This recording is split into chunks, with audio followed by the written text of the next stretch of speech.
line. Speaking of the devil, here he is. Let's bring him on in. Bring him right on. All right. All right.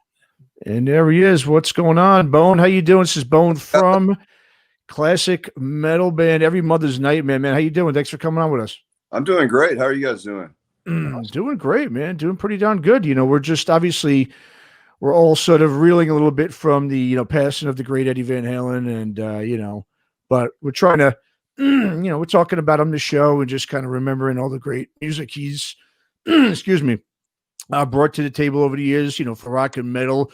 What before we get talking about the new record and stuff, tell us a little bit about your history with Van Halen, or listening to them as a kid and growing up. I mean, how influential were they to you as a youngster? Man, they're huge. I mean, the first band I really got into was Kiss, like so many of our generation. Sure. But it was shortly after that. Kiss Destroyer was the first record I got. I had an older brother, and he turned me on to Van Halen 1 when it came out, and we were all just like, holy fuck, what is this, And I mean, I was telling people yesterday, a lot of, non-musician people, non-music people, which I don't understand non-music people. I don't know how you do that, but they were like, what's the big deal? And I go, it's Ed, man. Ed, Ed's gone. And yeah, man. Halen was a huge part of the soundtrack to my adolescence and, my whole life really, but it started when I was like 11 years old. Yeah. Well, and it's crazy, man. Something we've been saying is that take Eddie Van Halen, or take the music of Van Halen out of the mix. Every single band that came out afterwards was influenced in some way, especially the 80s scene. Every band absolutely started from Van Halen. Yeah. I've seen some musician friends posting saying I wasn't really a big Van Halen fan, but Eddie's influence and innovations were, they're undeniable, Yeah. Across the board. Yeah, I think any rock guitarist, you've been influenced by Ed. I mean, yeah. Dude, and when you think about it, when you go back and you think about it, 1970, let's go to 1977, like as kind of the cut point, because 78's when Van Halen 1 came out. Yeah. You had the Doobie Brothers, Leonard Skinner. I mean, it was just when you look at it, it was such a different animal. And then here comes Eddie Van Halen. That was the combination of commercial music and heavy music and crazy guitar sound and just, the show, the sound, everything all in one package. Yeah, they're just a badass band all the way around. I mean, Michael Anthony to me is one of the most underrated bass players. Oh yeah. His backup vocals. Oh, I mean, that's Van Halen. You take that away, what do you, come on. Exactly, man. Absolutely. You nailed it, man. I agree. Yeah. I mean, they came out with, you put on Van Halen and hear Eruption. I mean, that was just mind blowing back That's then. what it's funny. We've been talking. That's what everyone keeps saying. It's like, oh man, the first time I heard Eruption, man, oh, forget it. And that's true. It's like first time anyone heard that, you're just blown away. You're like, what the fuck is this? You know what I mean? It's something that'll freaking definitely came out with Good Times, Bad Times, and you hear Bonzo just doing those crazy, his right foot was just insane with those triplets. Nobody did that. And it's same head. I mean, it's just ridiculous. Yeah, no, absolutely, man. Well, let's talk about you guys, man. Every Mother's Nightmare. I mean, dude. I mean, what an awesome new record you guys got coming out here. Resurrect the Faithful. I mean, really. I mean, definitely much different than the band's previous releases. I mean, on Grind, I know that was getting a little bit heavier, and this just, I think, kind of took it another to another whole level. And I think a lot of that has to do, because it's got more grit and it's a little more dirty, I think, than anything the band's done before. And I think a lot of that, from what I'm, hearing, has to do with you coming on board here. I mean, you hit those freaking drum. I don't know how those drum heads survived, man, when you recorded the album, because I mean, you got to have one of the heaviest hands I think I've seen, man. And, playing those drums, man. There's a pile of sticks in our. It's a great new record, man. And congratulations on it. I know it's coming out on October 23rd, I believe. So why don't you go ahead and talk to us a bit about, for one, how did you, become a part of the band, and how was everything going with you guys as the release is coming up to right now? I know it's a difficult time with the pandemic, but just, I guess, talk about a little bit about where you guys are right now and about the new record. Well, as far as me getting in the band, it's a kind of a crazy story. I went to high school with a guy that's been best friends with Rick. His name, my buddy Craig. He's roadied for the band. He's tour managed. He's a bus driver. He does whatever needs to be done. You know, he's just that guy. Nicest guy you'll ever meet. But I've been in Memphis my whole life. Rick's been here for 30 something years, and we never crossed paths somehow. Troy has been here for that long. I was hanging out with some buddies of mine and another local Memphis band one night at one of our local bars, and Rick showed up, and my friends knew him, and they got to talking, and they asked, how's the band going, and he said, well, we're looking for a drummer. And my friend Tracy immediately pointed at me. I was standing about 10 feet away. He goes, right there. And about 2 weeks later, they called me, and I went in, and we had about 3 rehearsals and hit the road, and did our first show was a showcase for Bill Chavis, of High Vol Music, our label guy. And so, nothing to be nervous about there, but it went great, and it's just it was a great fit. I mean, these guys, I can't say enough about the guys in the band. They're musically, they're great. Their personalities, I mean, we just gelled. It was obvious from the first jam that we did. Yeah, nice. And we started writing. I mean, I wasn't even I don't think I was officially in the band, and we were already writing little things for the live show, just changes and putting songs together and stuff like that. And so we toured for a while, and then we rehearse at least twice a week, and whenever something, if John or Gunnar has a riff in mind or something that they've been fucking around with, they'll start playing, and that's how the album came together. It was just, we'd start jamming, and whatever worked, and Rick kind of hangs out. We're in the rehearsal room, he's in the studio behind us, and when he hears something he likes, he comes in and grabs the mic, and he's usually got part of a song, whether it's a part of a verse or just a melody, or sometimes it's a whole chorus. It just varies. But when he comes darting into the rehearsal room and grabs the mic, that, all right, something just registered with him. So this is good. And that's how it all, that's how every song happened. Yeah, awesome, man. Well, like you said, you grew up your whole life in Memphis. So, I mean, going back to, to when the band first started back in, late 80s, early 90s there, did you ever get a chance to see them play live? I mean, I guess talk a bit about how huge, obviously, they were in Memphis at that time, being all over MTV and, just, being on Arista Records and everything. Well, I was in LA.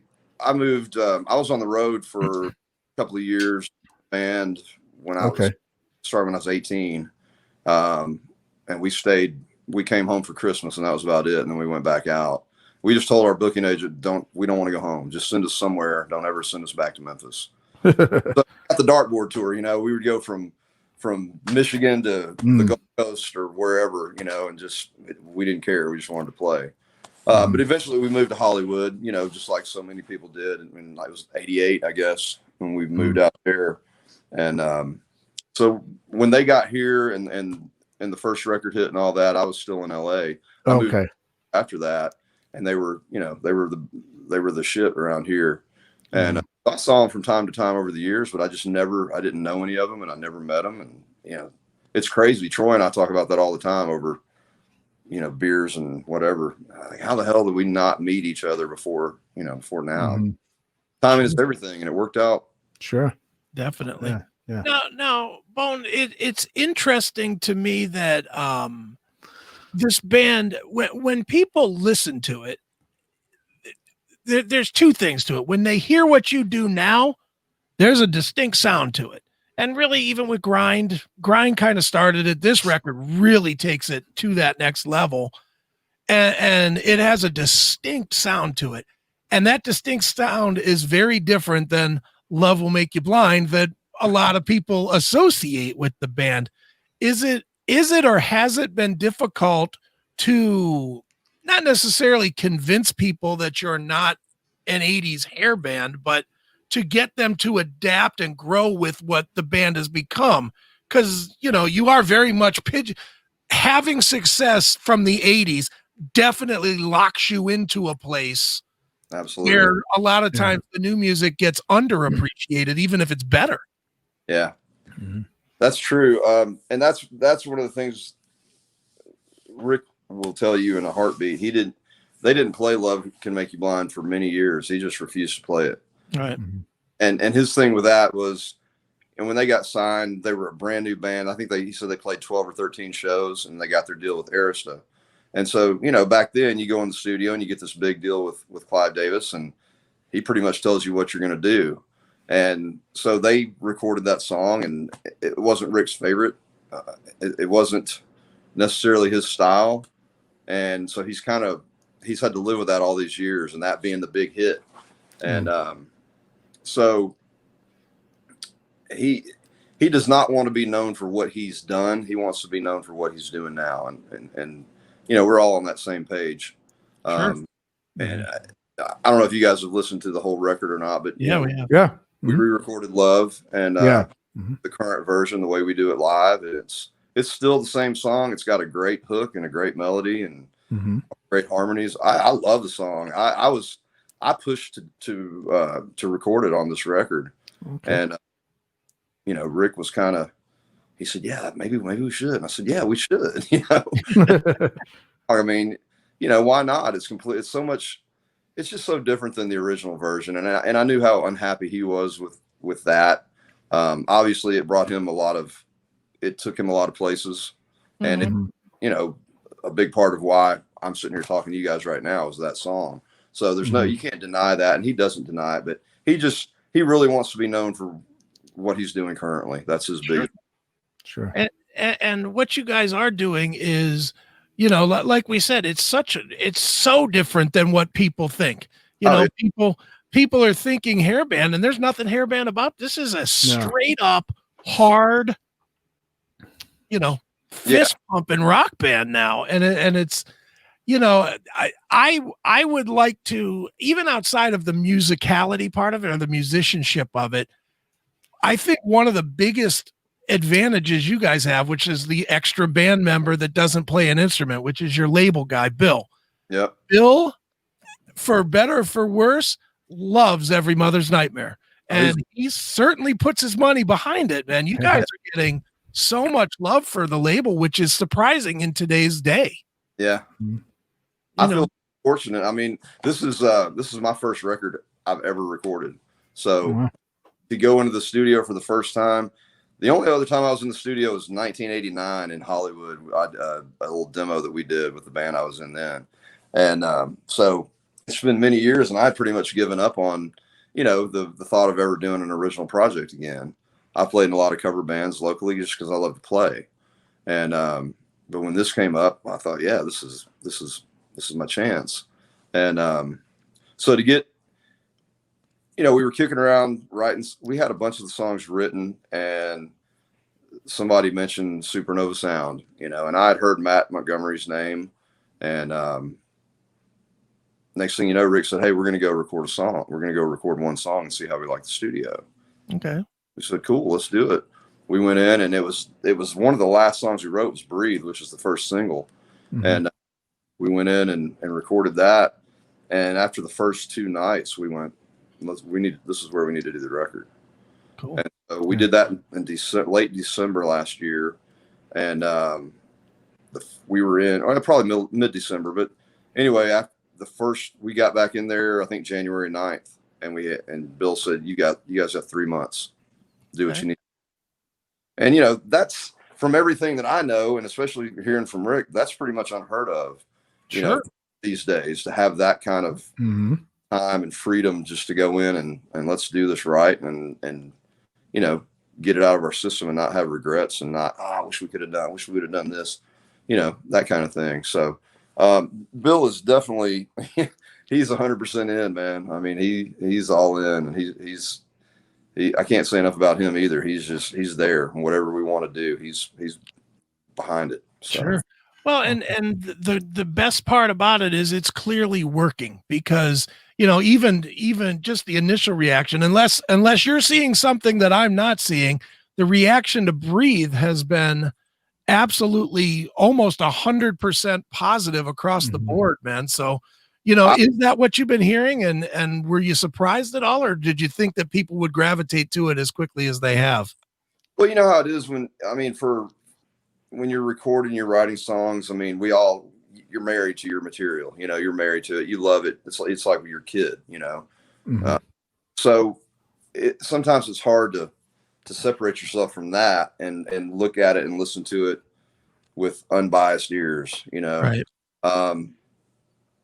But we all felt really strongly about Breathe and the whole record. But when Rick's real secretive when we're writing, he does not. He'll come in and he'll sing and he'll throw phrases around and throw words around and we demo everything at our rehearsal room. But when he plays it back, you never hear Rick's voice. He keeps it buried. And so we wrote this whole record basically, and you hear him at rehearsal and you kind of know what kind of the melody line he's singing and that kind of thing. But probably two nights before we went into the studio to start recording Breathe, he brought me and Troy in and said, I want you guys to listen to this, see what you think. And I was blown away. I was like, fuck yeah, man, this is it. Let's do it. And but to answer the question, that was a long way around. We were all really shocked at the reception and the reaction to the video and the single when we dropped it. I mean, it just kind of blew up on YouTube. Way more than we thought. We got way more views than we thought. It just really took off. So we're really happy. Can't wait for the 23rd to get here. We've been sitting on this record. The original release date was June 5th. Okay. Wow. So, because of the pandemic, obviously, we just kind of sat on it and just kind of, when should we drop it? When should we drop it? Mm-hmm. And decided we didn't want to wait till next year. So we figured later in the year, let's just do it. And then we're ready to hit the road, in 21 as soon as possible. Sure. Yeah. Awesome. Well, I mean, not only have you guys, you're putting out a hard, hitting new record, but you also released a really well-produced and entertaining 30-minute, documentary to go along with it called Here's to the Ones, really where, fans could get a preview into not only, the recording of the record, but they also get to know about you guys as the band members as well. And in fact, I think, Rick was probably featured less in it than any of you guys were, which was very interesting. So yeah, I mean, to me, that just makes me, think that, okay, he obviously really does want to put the past, away in terms of the band, even though you guys, like you said, you did re-record Love Can Make You Blind. But, like I said, it was really cool because I was expecting when I saw a documentary, my automatic first thought was it was going to be about a little bit of the history of the band, but it really was. They didn't talk much about the history at all, Not really. Yeah. So, I mean, it was one of the main reasons for the documentary, was it to not only, give the fans and potential new fans a deeper look into the band's inner workings and dynamics, but was it also to let them know, like we were talking about, that, hey, this is not the Everybody's Nightmare that you once knew. This is a whole new ballgame here. Yeah, exactly. It was, This is us. Here's everybody that, in case you haven't met the band members or don't know anything about us, this is the new band. This is what we're doing. And, it's not 1990 anymore. It's 2020 and this is what we're doing. And it's heavy and it doesn't sound anything like any other EMN release completely. Yeah. And that's just the chemistry. That's just the five of us. It couldn't be more pure. I mean, we never once said, hey, let's write a song about this, or, let's try to write a hit song or any kind of bullshit like that. We just jammed and wrote whatever came out. And so I'm really proud of it. I'm real happy with the way it went. As far as the writing sessions we had, they were pretty smooth. There were a few. We battled over some. There were some nights where I just, fucking threw my sticks down. I was like, all right, I'm gone. I'll see y'all. I got to go. Y'all just rumble and stomped out. And, but there was never any, that was about as bad as it got, and I've heard a lot of horror stories, and I've been through some years ago trying to write songs. And we work really well together, Johnny and Gunnar, man, they complement each other so well on guitar. They just play off of each other. It's really cool to watch. Yeah.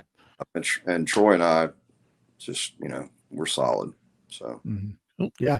No, I was going to say, yeah, there's no doubt. I mean, the one thing you could tell in the documentary is that you guys really are a tight unit. You know what I mean? You could tell you guys genuinely enjoy each other's company. You get along well. I don't really see a lot of egos or anything like that. You're just a bunch of regular guys who get along. You enjoy playing good old rock and roll, you know, the way it should be, man, which is, you know, when you're watching a documentary like that, that's something that you want to see. It makes you really want to pull, whether you know the band, you're a fan of them or not, it really makes you want to pull for the band, because it's sort of that picture everyone gets in their mind when they're young, or, you know, they're growing up learning to play music, is being around a bunch of guys that all can kind of gel together and, you know, work together on the same, you know, vision and goal, like you guys obviously do, just from watching, you know, the documentary, which is real cool. Yeah. You know? I think there's Johnny says in somewhere in the documentary when, he was talking about when I first joined the band, it's not just, you know, it's not just the music or the musicianship, it's personalities, you know. And that's another thing non-musician people don't get. It's like being married to 4 people, you know. You have to get along, a lot of decisions to make. You have to live together when you're on the road. You have to deal with each other's, you know, bullshit and emotions and whatever's going on in their personal life. And it's not the easiest thing to do. You know, you can't just take 5 good players and throw them in a room and have a great band. It just doesn't work. So there's a lot to it. And we just got lucky. Or I feel I got lucky. I mean, these guys had a really good thing going. I thought Grind was a great record when I had to learn that whole record. That was pretty much the set that I had to learn. Plus, you know, some of the Love and Walls and stuff like that. But I was, you know, I had not heard the record until I got ready to audition for the band, and I was cramming it down into my brain, you know, to learn it. And it's a great record. I love playing the stuff still. Yeah.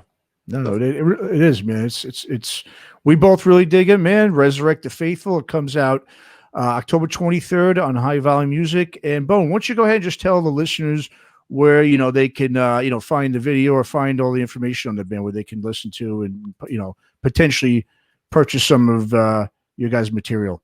Yeah, the documentary, Here's to the Ones, you should be able to find it on YouTube. You can definitely find it on the website. You can pre-order the record on the website is emnrocks.com, or you can go to highvolmusic.com. You know, you find us on Facebook, and you can find whatever you need. You got merch and records and all that. So it's all there if you want to find it. Right. Hey, Bone, real quick, and this has nothing to do about Every Mother's Nightmare, but I gotta know, is that an Ozzy pillow behind you? Yeah, that is the best. That's awesome. that freaks people out. They come walking through my living room and you know, Ozzy's staring. It's one of my kids did that many years ago. It's actually from the Osbournes, the MTV. Oh, okay, yeah, reality show. And, I've been a huge Ozzy fan, you know, like everybody, I guess. How can you not be? So right. Yeah. But yeah, just chilling with Ozzy and Jim. Awesome. Nice. Jim, all right, Bone. Nice. Well, Dave, Bone, really appreciate it, man. Thanks for coming on. You know, good luck with the record and everything, and hopefully we'll be able to see you guys playing live sooner than later. I hope so. I really do. I'm looking forward to it, man. We're ready to go. Yeah, I'm sure you guys are, man. All right, awesome. Thanks a lot, Bone. All right, Bone. Thanks, buddy. Take care, man. All right, bye-bye. Take care. Thanks for listening to Aftershocks. For more episodes, go to our website at www.aftershockspodcast.com. Visit us on our Facebook, Instagram, and Twitter pages for more news and information on the podcast. And be sure to subscribe, listen to, and review all episodes on YouTube, Spotify, Apple Podcasts, and all other podcast platforms. For your music listening pleasure, visit our website or go to www.shockwavesradio.com. For all comments and questions, please email us at info@aftershockspodcast.com.